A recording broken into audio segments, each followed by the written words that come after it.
74 sehingga 80. Sekarang ini kita berpindah kepada mengutip 5 faedah al-fawaid al-ilmiyah wal tarbawiyah. Yang pertama, faedah yang pertama, kita nak kaji tentang ayat yang kedua. Ayat 77. Wa nadaw ya Malik. Mereka duk panggil, "Hey Malik, penjaga neraka. Liyaqdi alaina rabbuk." Mintalah dengan Allah supaya matikan kami. Supaya matikan kami. Timbul soalan. Ingat, para pelajar sediak pen. Timbul soalan, bagaimana mereka, dalam ayat ni Tuhan kata mereka wanadau, mereka panggil malaikat. Dalam ayat yang lepas Allah gambarkan mereka ni iblis, maknanya tak cakap, diam. Wahum fihi mublisun, mereka duduk dalam neraka diam ya. Ayat 75, wahum fihi mublisun, dalam neraka dia diam, berputus asa, tak cakap. Tiba-tiba ya Malik. Tengok ayat ni, adakah dia kontra? Jawab dianya tak ada. Ayat ini tidak bercanggah sama-sama dia. Tak bercanggah. Jawab yang pertama, tilka azminatun mutatawilah. Lama masa dalam neraka tu. Berbeza keadaan dia. Ada waktu dia diam. Iblis duduk diam, stres, tahu apa. Ada waktu dia cakap, yastaghisun, malaikat, tolonglah selamatkan kami, matikan kami. Maknanya dua ayat ini tidak bercanggah. Bercanggah. Jawapan yang kedua, nida'um la yunafi iblasahum. Mereka panggil malaikat tidak menafikan mereka diam. Sebab dia diam tu kerana kecewa, kerana stres, kerana depression, macam-macam lah. Tapi tiba-tiba kadang-kadang dia rasa nak, iyalah, moga teruk sangat kena azab ni, minta lah dengan malaikat nak mati. Tulis pelajar, ayat ini tidak bercanggah sama dia, bahkan menyatakan keadaan ahli neraka. Ahwal tu makna keadaan. Ahwal dengan makna keadaan. Apa dia keadaan? Sekali begini. Itu sifat dia. Baik. Kita pindah kepada faedah yang kedua. Dalam ayat ni, wa nadaw ya Malik liyaqdi alaina rabbuk qala innakum makisun. Dalam ayat ini ada dua perkara. Yang pertama, liyaqdi alaina. Yaqdi dengan makna al-imatah, minta mati. Malaikat, tolonglah minta dengan Allah, hilangkan nyawa kami nak mati. Bila mati, tak ada lagi azab. Orang mati, sebagaimana kata di ahli syair, mali jurhin bimayyitin ilam. Orang mati kita toreh dia, kita kerak dia tak sakit. Orang mati, kalau kita pergi cuek dia ngadah ke tak? Dia geli ke tak? Mana kau? Kalau orang mati geli lari pun, betul tak? Ambil pisau toreh, tak rasa apa. Tapi tak boleh menghina mayat, mengazabkan mayat. Mana dia kata liyaqdi, kami nak mati malaikat. Maka malaikat bagi jawapan yang tuntas. Dia kata apa? Qala innakum makisun. Ayat ini kamu kekal dalam neraka. Ayat ini menjadi dalil bahawa mereka tidak akan mati lagi. Bahkan mereka akan duduk dalam neraka sampai bila-bila, ila ghairi nihayah. Tidak ada tempoh yang tertentu, tak boleh keluar dari neraka, sebab mereka duduk atas landasan yang kufur. Na'udzubillah. Na'udzubillah, kita minta berlindung dengan Allah Azza wa Jalla daripada perbuatan yang sangat buruk itu. Allahu Akbar. Baik, kita pergi kepada faedah yang ketiga. Walakinna aktsarakum lil haqqi karihun. Tengok ayat 78. Walakinna aktsarakum, tapi kebanyakan kamu telah menentang Nabi kerana kamu tidak suka kepada kebenaran itu. Jadi ayat ini fi hadhil ayah al-karimah su'alun ma'ruf. Maknanya Tuhan kata kebanyakan mereka. Bolehkah kita guna mafhum mukhalafah? Mana kita faham sebalik dia, bahawa qalilan minal kufar, ada di kalangan sedikit orang kafir itu yang apa dia, tak benci kepada kebenaran, tapi mereka tak berani nak terima. Ni sedap juga ni jawab dianya. Al-jawab,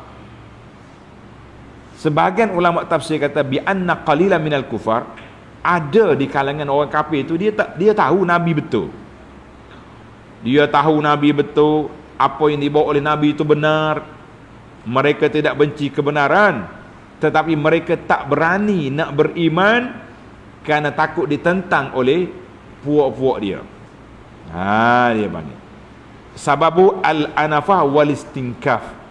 Takut dicela, dicerca, dikritik oleh puak-puak kafir, anak beranak dia juga. Mereka kata dia ni buai baka, tinggal agama tok nenek, sebagaimana yang masyhur daripada kisah Abu Talib. Abu Talib pak saudara Nabi.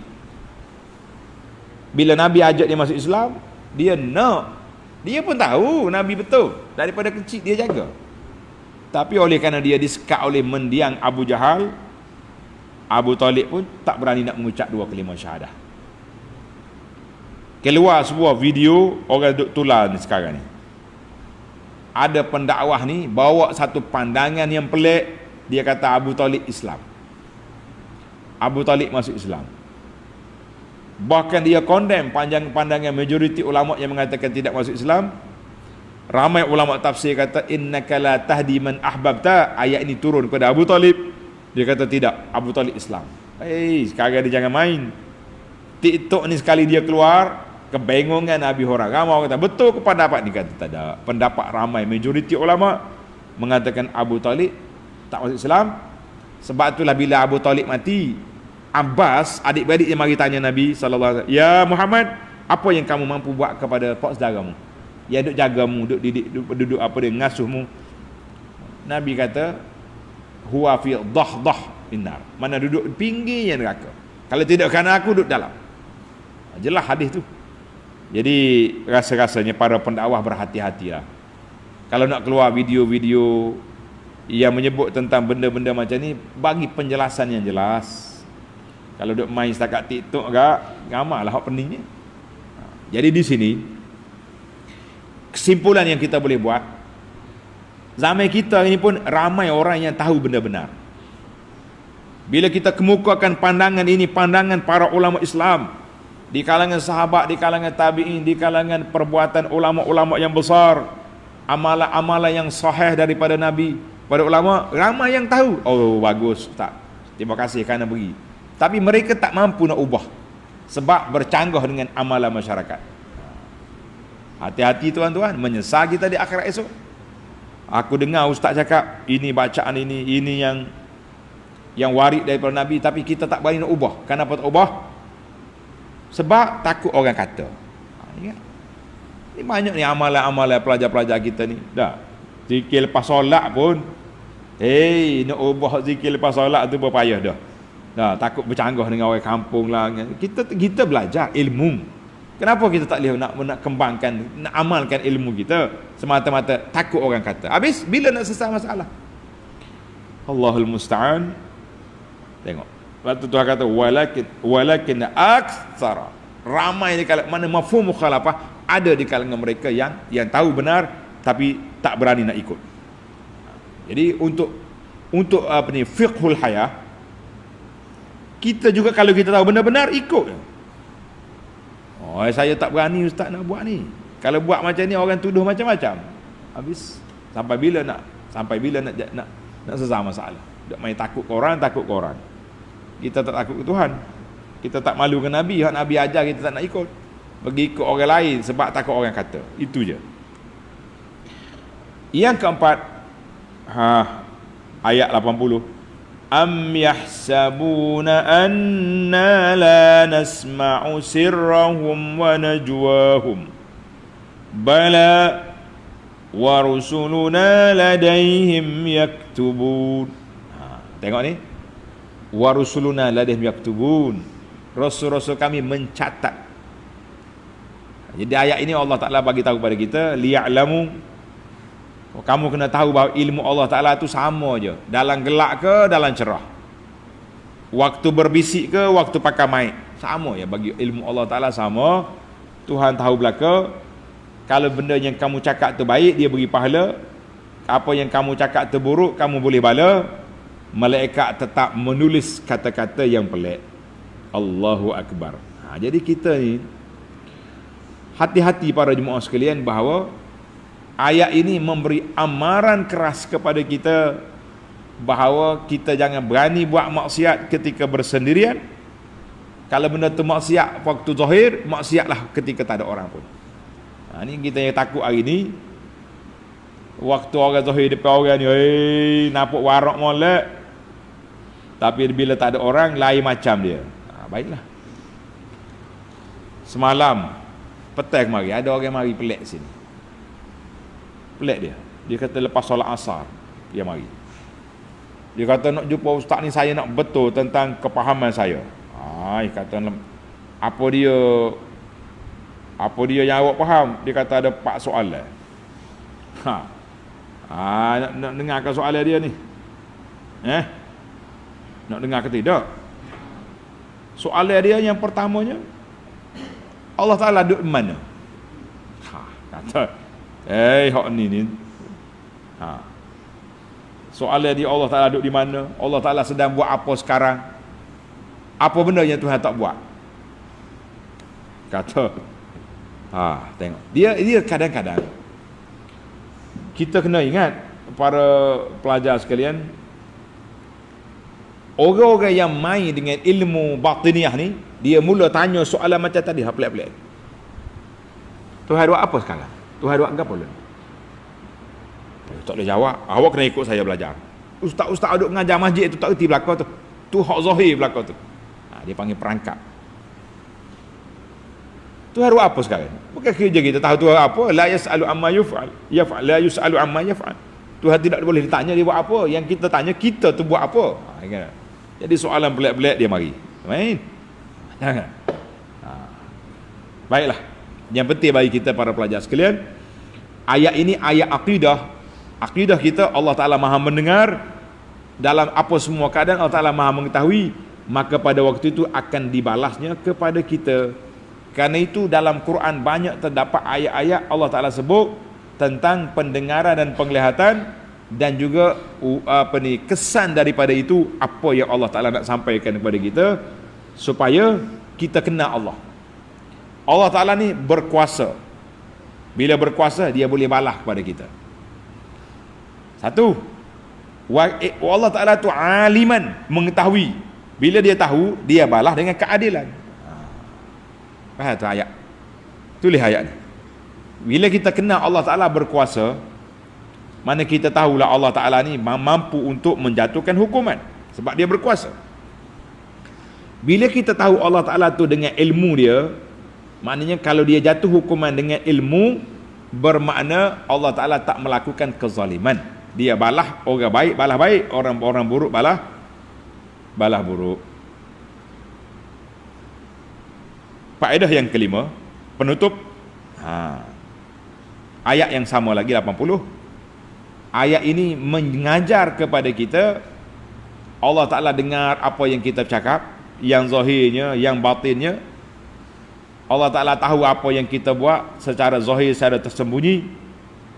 Maka kata di para ulama tadabbur, ihris ihris. Mana hendaklah kamu, tulis ni, wahai orang yang beriman, hendaklah kamu sentiasa menjaga penampilan diri kamu. Jangan keluar mulut daripada mulut kamu kecuali perkataan yang Allah Ta'ala suka dengar. Allah Ta'ala suka dengar kita bercakap baik, kita berzikir, kita baca Quran, kita nasihat pada orang. Itu Tuhan suka dengar. Jangan keluar perkataan yang Tuhan tak suka dengar, mengumpat orang, maki orang, mengutuk orang lah. Kita tahu Allah Ta'ala mengetahui, maka kita buatlah perbuatan yang Allah Ta'ala suka. Di mana Allah Ta'ala suka kita ada situ, munculkan diri kamu di situ. Ada dalam riwayat mengatakan ada beberapa tempat Tuhan nak tengok kita ada situ. Tulis, di antara tempat Tuhan nak tengok kita ada di masjid, dalam majlis ilmu, ketika orang sakit kita ziarah, ketika orang mati kita solat jenazah, iring dia sampai kubur, ketika orang berkelahi kita pergi nasihat, ketika Islam terancam kita pergi berperang. Maknanya kita naklah munculkan diri kita di tempat Tuhan nak tengok kita ada. Dan jangan sekali-kali kamu muncul di tempat yang Tuhan tak nak tengok kita ada. Tempat maksiat, tempat mungkar, tempat benda tak baik, jangan hadirkan diri kita di sana. Tempat-tempat maksiat, oi saya nak pergi berdakwah, nak pergi berdakwah ada uslub dia, bukannya pergi duduk merompak dalam apa ni tempat-tempat maksiat. Hati-hati para pelajar sekalian. Alhamdulillah, tamatlah 5 faedah yang dapat kita kutip daripada ayat yang kita baca pada hari ini. Alhamdulillah, kata alhamdulillah. InsyaAllah kita akan baca lagi ayat yang ke-81 dalam siri yang akan datang, insya-Allah.